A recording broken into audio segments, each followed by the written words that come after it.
Hi అండి. ఈరోజు మా లంచ్‌లోకి నేనైతే క్యాప్సికమ్ కర్రీ చేస్తున్నాను. క్యాప్సికమ్ కర్రీ వచ్చేసేసి ఫస్ట్ టైం ట్రై చేస్తున్నా ఇలా ఈ టైప్‌లో. విస్మయ్ ఫుడ్ అయితే చూస్ చేస్తున్నా అండి. నేను ఎక్కువ విస్మయ్ ఫుడ్డే ట్రై చేస్తాను ఏ కర్రీ అయినా. ఇలా అయితే చేసేస్తున్నాను. ముందుగా సేమ్ ప్రాసెస్ అయితే ఫాలో అవుతున్నాను. నేను విస్మయ్ ఫుడ్‌లో ఎలా చేశారో అలాగే ఫాలో అవుతున్నాను. నేను ఇది మొత్తం ఇట్లా అయిన తర్వాత కాజు పేస్ట్ అయితే వేసుకున్నానండి. సో కాజు పేస్ట్‌లో ఇట్లా బాగా కుక్ అవ్వాలట. ఆయిల్ పైకి తేలేలాగా కుక్ అవ్వాలి ఇది బాగా. మనం క్యాప్సికమ్ యాడ్ చేసుకొని దీన్ని మొత్తం ఫుల్‌గా కుక్ అయ్యేలాగా చూసుకోవాలండి క్యాప్సికమ్. ఎందుకంటే మనం ఫస్ట్ క్యాప్సికమ్ హాఫ్ ఫ్రైయే చేస్తాం అన్నమాట. పూర్తిగా కుక్ అవ్వాలండి.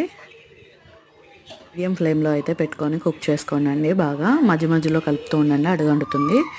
కర్రీ మొత్తం అయిపోయిన తర్వాత మా పెద్ద పాపకి తినిపిస్తే వీడియోలోనేమో బాగుంది అని చెప్పింది. తర్వాత లైట్ కారం ఉంది మమ్మీ అని చెప్పి